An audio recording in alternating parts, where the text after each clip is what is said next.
दोस्तों, जब बकरी पालन के बारे में आप सोचते हैं तो बहुत तरह के सवाल सबसे पहले दिमाग में आते हैं कि कितना खर्च होगा, अगर करेंगे तो क्या क्या समस्याएं आ सकती हैं, उसके बाद क्या उसका पालन करते हैं तो क्या उसका रख रखाव होगा। तो ऐसे तमाम तरह के सवाल जब आप शुरुआत करने वाले होते हैं तो आपके मन में ऐसे सवाल आते हैं जो कि लाजमी भी हैं। तो आज ऐसे ही सवाल के अंदर जो सवाल उठते हैं वो पूरा जो आपका डाउट है वो क्लियर होने वाला है। साथ ही जो सरकार की तरफ से सब्सिडी अनुदान वगैरह भी मिलता है तो उसके बारे में भी हम जिक्र करेंगे। तो कुल मिला के वीडियो काफ़ी इन्फॉर्मेटिव होने वाली है। वीडियो को स्किप मत कीजिएगा, आखिरी तक देखिएगा। नमस्कार दोस्तों, मैं हूं आशुतोष और आपके अपने चैनल स्टेलर फार्मिंग पे आपका स्वागत है। दोस्तों, आज की वीडियो बकरी पालन से संबंधित रहने वाली है और हम एक अनुभवी बकरी पालक के पास हैं जिनके पास एक अच्छा अनुभव है। तो बकरी पालन के बारे में वही बता सकते हैं जिनके पास एक अच्छा अनुभव है, क्योंकि अनुभव के आधार पे क्या कुछ झेला है वो बता सकते हैं। तो आज एक अनुभवी बकरी पालक जो हैं उन्हीं के फार्म में हैं और एक बड़ा फार्म इनका है। तो तमाम जानकारी आज बकरी पालन के ऊपर रहने वाली वीडियो को स्किप मत कीजिएगा, आखिरी तक देखिएगा। तो आइए दोस्तों, देर न करते हुए वीडियो शुरू करते हैं। वीडियो शुरू करने से पहले एक रिक्वेस्ट है कि अगर वीडियो पसंद आए तो एक लाइक जरूर करिएगा, चैनल पर नए तो सब्सक्राइब कीजिएगा।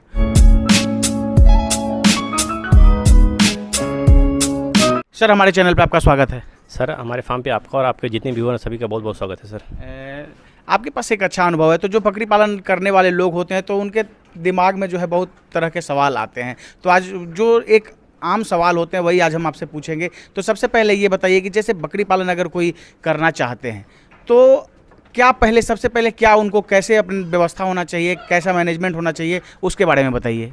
सर ये देखिए, बकरी पालन में सबसे बड़ी बात ये होती है ना कि बकरी पालन वही बंदा कर सकता है जिसके पास सफिशिएंट स्पेस हो। इट मीन दैट कि जिनके पास अपना हरा चारा होगा। सच्चाई और कड़वी सच्चाई है। कोई बंदा ये कहता है कि स्टॉल फीडिंग पे हम अपनी बकरियों को रख कर पाल लेंगे या पालते हैं।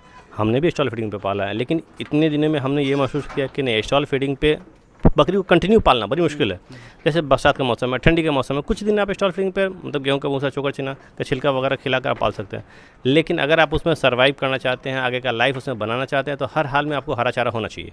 अगर हरा चारा है तभी आप टिक पाएंगे, अन्यथा 2, 4, 6 महीना साल में आप लास्टिक फार्म को क्लोज कर देंगे। सर, तो सबसे पहले अगर कोई मान लीजिए बकरी पालन करना चाहते हैं या उनके मन में ख्याल आता है तो सबसे पहले हरा चारा की व्यवस्था जो है वो कर लें। हाँ, एकदम सबसे पहले हरा चारा, फिर फार्म की व्यवस्था, फिर बकरी की व्यवस्था। तो शाहनवाज भाई, बात ये आता है कि अगर मान लीजिए कि कोई 15 या 20 बकरी से अगर पालन करते हैं तो कितने एरिया में हरा चारा उनको लगाना चाहिए और कौन कौन सा हरा चारा लगा सकते हैं? देखिए, हरा चारा में तो सर जी बहुत आता है। जई है, जेनेरा है, बरसी में है, नेपियर है, दशरथ है, बहुत तरह का घास आता है। जो आपके सुविधानुसार आपको मिल जाए वैसा घास लगाइए जिसमें खर्च कम से कम हो और लंबा चले, वैसा घास का चुनाव कीजिए और वही घास आप लगाइए उसमें। एक चीज़ ये भी आता है कि जैसे अभी आप स्टॉल फीडिंग के बारे में बताएं, तो क्या मान लीजिए कि अगर ऐसी व्यवस्था हो सकती है क्या कि स्टॉल फीडिंग रखें लेकिन उसके साथ कुछ घंटे 2 घंटे चढ़ाई भी बकरियों को करें, तो क्या ये सही रहेगा या क्या रहेगा, आप बताइए। देखिए, वो बात सही है। अगर चराने वाला जानवर जो होता है, कहा जाता है कि चराने वाले जानवर जो होते हैं स्ट्रॉन्ग होती है, वो हकीकत भी है। एक तो देखिए, स्टॉल फीडिंग का मतलब ऐसा नहीं होता है कि हाँ सिर्फ गेहूं के भूसा खिलाने वाले को ही स्टॉल फीडिंग करते हैं। बकरी बारे में रहकर जो खाई इटमीडिएट की वो स्टॉल फीडिंग है। बकरी जो बाहर में चलने गई तो या तो ग्रेजिंग या चढ़ाई वाली बकरी उसको बोलते हैं, लेकिन बारे वाली बकरी को भी बाहर से घास को काट करके लाकर अपने बारे में खिलाया जा सकता है, उसको भी स्टॉल फीडिंग पर डाला जा सकता है। इटमीडिएट की बकरियाँ बाहर हमारी चढ़ने नहीं जाएगी। बाहर चढ़ने से कभी कभी किसी बकरियों में पड़े, जैसे कुछ वीडियो आपको देखने को मिले। कुछ दिन पहले हमने भी एक वीडियो देखा था, एक बंदा की बकरी गई बाहर चढ़ने के लिए, देहाती बकरी थी, ब्लैक बंगाल जिसको बोला जाता है, ब्लैक बंगाल थी, और चढ़ने के बाद जो है उनकी 20 बकरी की मोर्टिलिटी हुई। तो कहीं ना कहीं से कुछ न कुछ नुकसान का सामना कभी कदार उठाना पड़ सकता है। सर बिल्कुल जी, यानी अगर चढ़ाई पे भी भेजते हैं तो कहीं ना कहीं थोड़ा रिस्क है उसमें। जी, रिस्क है। किसके खेत में चढ़ा, किस खेत में कौन सा दवा छिड़काव किया हुआ ये तो मालूम नहीं, लेकिन जी अब बकरी को मालूम नहीं कि हाँ किस में चढ़ना है किस में नहीं चढ़ना है। बंदा अगर एक्टिव नहीं है तो ऐसी कंडीशन में नुकसान का सामना करना पड़ता है। तो दोस्तों, ये सब चीज़ें जो है आपको ध्यान में रखनी चाहिए। अब बात आता है शाहनवाज भाई कि अगर मान लीजिए कि अगर बकरी पालन जब करते हैं तो दूसरा सवाल आता है कि क्या खर्च होगा, कितना खर्च लग सकता है, तो वो एक मोटा मोटी आप अनुभव के आधार पर बताइए। अच्छा जी, देखिए, बकरी हर तरह की आती है। बकरी की क्वालिटी के हिसाब से उसका रेट होता है। बकरी हमारे यहाँ अगर देखा जाए तो 10,000 से लेकर 16-17 हज़ार तक की बकरी हमारे पास है। अगर 10 बकरी पालते हैं तो हम 10 बकरी खरीदते हैं, 10 बकरी के लिए मोटा मोटी अगर अच्छी बकरी लेते हैं तो 1.25 से 1.5 लाख रुपया मान के चलिए सर, बर्बरी की खर्च होगा। जी सर। अब तीसरा सवाल ये भी आता है कि कई बार लोग देखते हैं यूट्यूब चैनल पे या पेपर के माध्यम से भी लोगों को पता चलता है कि हाँ आज सरकार की तरफ से जो है सब्सिडी वगैरह भी मिल रहा है। तो क्या ये आज बकरी पालन में सब्सिडी वगैरह भी सरकार की तरफ से है? अगर है तो क्या प्रावधान वगैरह है, उसके बारे में थोड़ा सा बताइए। सर जी, देखिए, बकरी पालन में ना सब्सिडी गवर्नमेंट की तरफ से है, लेकिन उसके लिए बहुत सारे डॉक्यूमेंट की ज़रूरत पड़ती है। आपका अपना ज़मीन होना चाहिए, आपके पास ये ट्रेनिंग की सर्टिफिकेट वगैरह होनी चाहिए। जिस जगह पे फार्मिंग करना है सरकार के अनुरूप बनाना है, जिसका जो प्रधान है उसके हिसाब से सेट बनाना चाहिए, उतने चारागाह होना चाहिए। अगर सब कुछ आपके पास मुहैया है तो मैं भी पशु अगर कोशिश करेंगे तो हो सकता है कि आपको मिल जाए। मिल सकता है। और सब्सिडी में सबसे बड़ी बात कि 50% की सब्सिडी है। अगर 2 लाख मिल रहा है तो 1 लाख गवर्नमेंट माफ़ कर देती है और 1 लाख रुपये आपको पे करना होता है। तो ये सब मान लीजिए कि अगर है तो पहले ये सब क्राइटेरिया जो है फुलफिल करना पड़ेगा, उसके बाद ही ये मिल सकता है। जी सर। अब एक चौथा सवाल आता है कि जब मान लीजिए कि बकरियां जब समूह में लोग पालते हैं तो थोड़ा सा रोग बीमारी का खतरा बना रहता है, तो उसका क्या कैसे मैनेजमेंट करना चाहिए, उसके बारे में बताइए। सही देखिए, बकरी पालन में सबसे बड़ी बात होती है कि 2 चीज़ ध्यान देना है। एक तो उसके बारे की सफाई, दूसरा बकरी का बंटवारा होना चाहिए। मतलब बहुत सारे लोग ऐसा होते हैं कि जैसे एक बड़ा सा फ्लॉक है, उसमें सारी बकरी को छोड़ दिया। बकरी हर तरह की होती है, कुछ बकरी दुबली पतली होती है, कुछ बकरी साइलेंट होती है, कुछ बकरी बदमाश होती है। होता है क्या कि सारे बकरी को अगर जब आप एक साथ रख देंगे तो ऐसी कंडीशन में बकरी आपस में मारामारी करती है और बच्चा नुकसान होने का खतरा होता है। और रही बात रोग की, तो जैसे अभी का जो मौसम चल रहा है वो गर्मी का मौसम चल रहा है। गर्मी के मौसम में ऐसे ही बकरी अपने आप को एकदम कंफर्ट महसूस करती है। इसमें परेशानी तो उतनी आती नहीं, लेकिन थोड़ी बहुत परेशानी आना, जैसे दिन में बहुत ज़्यादा गर्मी और रात में नॉर्मल ठंडा होता है, तो वैसी कंडीशन में जैसे सर्दी हो जाना, बुखार हो जाना, कभी किसी का पेट खराब, अनपच की समस्या इस वक्त में आती है, ये सब समस्या आती है। तो उसके लिए क्या करते हैं, हम लोग जो दाना देते हैं उस दाना में ही पहले से हम लोग मतलब जैसे हरमिनसा होता है, बकरी पर 15 ग्राम के हिसाब से हर एक दिन बीच करके हम लोग हरमिनसा चलाते हैं। एक बकरी पर 15 ग्राम के हिसाब से। संडे का संडे हम लोग जो एग्रीमिन फॉर चिलेटे पाउडर देता है वो देते हैं, और लीवर टॉनिक हफ्ते में 2 दिन हम लोग अभी देते हैं, ताकि हमारे बकरी को किस तरह की समस्या ना आवे सर। तो ये सब व्यवस्था जो अगर खास करके गर्मी के मौसम में है तो इस तरह की व्यवस्था करनी चाहिए। हाँ, और दोपहर के वक्त में जैसे अभी गर्मी व्याकुलता वाली आपको दिख रहा होगा शायद आपके वीडियो में दिख भी रहा होगा कि हम लोग कितने परेशान हो रहे हैं गर्मी से। इस वक्त हम लोग क्या करते हैं, बकरी को हम लोग ग्लूकोज जरूर देते हैं सर। ये पानी के हिसाब से 1 लीटर में 1 ग्राम के हिसाब से हम लोग दोपहर के टाइम 2 वक्त देते हैं, एक बार 10 बजे, एक बार 2 बजे, 2 बार हम लोग ग्लूकोज का इस्तेमाल करते हैं सर। तो दोस्तों जो भाई बकरी पालन कर रहे हैं तो उनके लिए भी ये सवाल है, अगर मान लीजिए आप बकरी रखे हुए हैं तो गर्मी में ये सब चीज़ें जो हैं आपको ध्यान में रखनी चाहिए। इसके अलावा वैक्सीनेशन वगैरह जो वैक्सीनेशन का शेड्यूल होता है, जैसे PPR, FMD, ET, तो उनका कैसे मैनेजमेंट करना चाहिए, उनका व्यवस्था कैसे होना चाहिए, वो बताइए। हाँ सर जी, देखिए सबसे बड़ी बात कि अगर बकरी पालन कर रहे हैं तो व्यवस्था आपकी टाइट होनी चाहिए।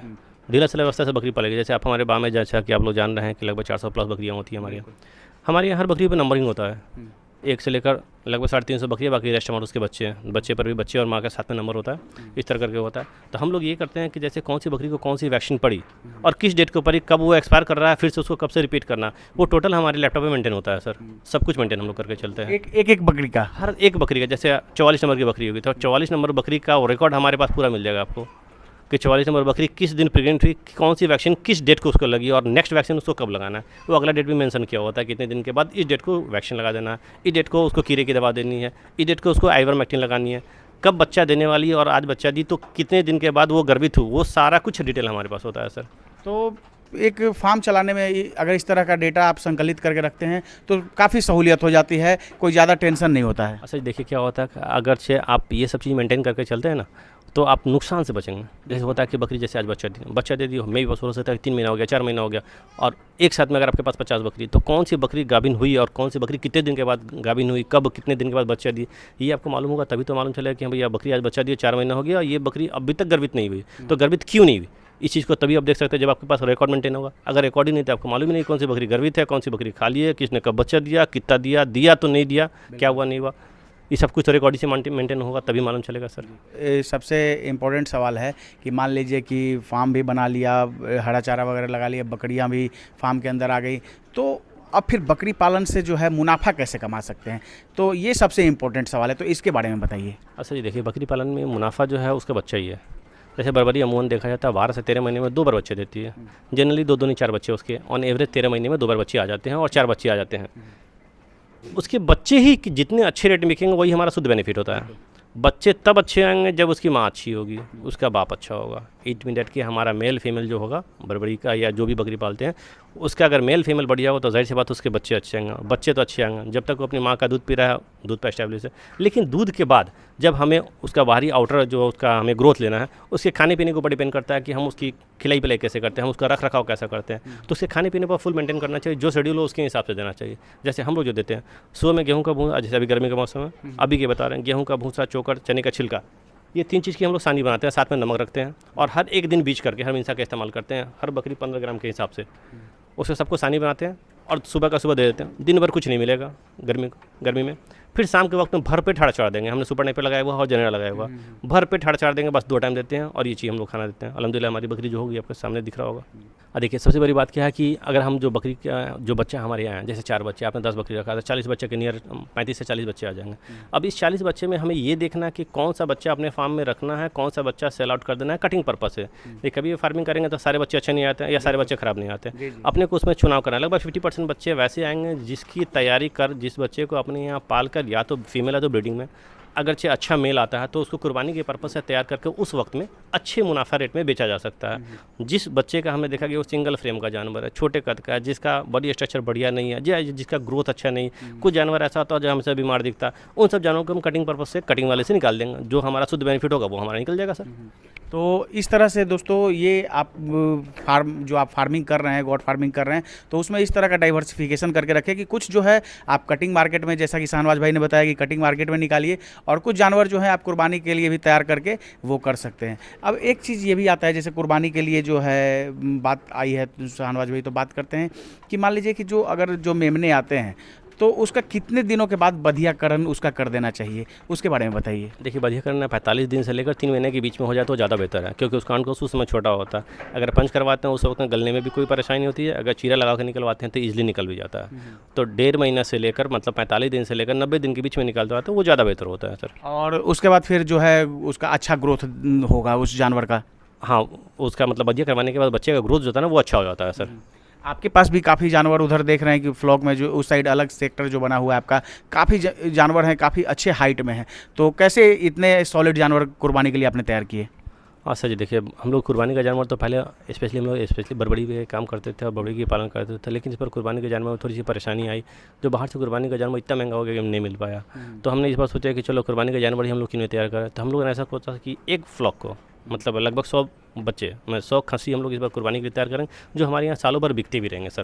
तो दोस्तों वीडियो के माध्यम से आप देख रहे होंगे कि जो जानवर जो है कुर्बानी के लिए है, काफ़ी शानदार क्वालिटी के जो हैं जानवर शाहनवाज भाई के पास हैं। तो इस तरह से जो है अगर आपके पास मैनेजमेंट होगा तब जाके आप जो है बकरी पालन में मुनाफा कमा सकते हैं। अभी शाहनवाज भाई टोटल अगर बकरियों की संख्या अगर हम पूछना चाहें तो लगभग मदर गॉड कितनी है आपके पास? हम लोग जिस फार्म में हैं इससे मदर गॉड जो है 160 पीस होंगे। 160 प्लस उसके बच्चे लगभग 84 पीस 84 पीस बच्चे हैं इसके सर। तो 160 मदर गॉट हैं और फिर 84 जो हैं वो मेमने हुए। और फिर ब्रीडर कितने हैं आपके पास? ब्रीडर हमारे पास 4 हैं इसमें सर। 4 ब्रीडर हैं सर। और उसके अलावा भी देख रहे हैं कि एक अलग जो आपका बना हुआ है बाड़ा, उसमें सिर्फ और सिर्फ जो है आपका बोर है। जी, हमने बोर की फार्मिंग कर रखी है सर। कितना बोर है आपके पास? बोर हमारे पास 10 फीमेल है और 2 मेल है सर। एक चीज़ ये भी अभी देख रहे हैं कि बिहार में जो है, बिहार के अलग अलग राज्यों में बोर का एक क्रेज़ देखा जा रहा है। पहले महाराष्ट्र में था, अब अलग अलग राज्यों में किसान जो है बोर भी रख रहे हैं, एक एक दो फार्म में रख रहे हैं। तो क्या उससे क्या, अगर मान लीजिए कि क्रॉस ब्रीडिंग में अगर बोर से करते हैं तो क्या फ़ायदा है? फ़ायदा है तो किस तरह का फ़ायदा है? हाँ सर जी, देखिए जो बंदे मटन के पर्पज़ से काम करना चाहते हैं तो होता क्या है कि जैसे ही बोर्ड से उसको किसी भी, जैसे ब्लैक बंगाल को, ब्लैक बंगाल अगर क्रॉस करवाते हैं तो 150 2 किलो का ग्रोथ है। बरबड़ी टू बरबड़ी क्रॉस करवाते हैं तो 3 किलो ग्रोथ है। बोर टू बोर क्रॉस करवाते हैं तो 6 किलो का लगभग ग्रोथ आता है। ये तो ऑन एवरेज ग्रोथ हमने कहा। लेकिन जैसे ही बरबड़ी को अगर बोर से क्रॉस करवाते हैं तो 3 किलो जो बरबड़ी का ग्रोथ आना था उसके बच्चे का, वो ग्रोथ चला जाएगा 4 किलो पे। तो कहीं ना कहीं से 1 किलो का मुनाफा हुआ।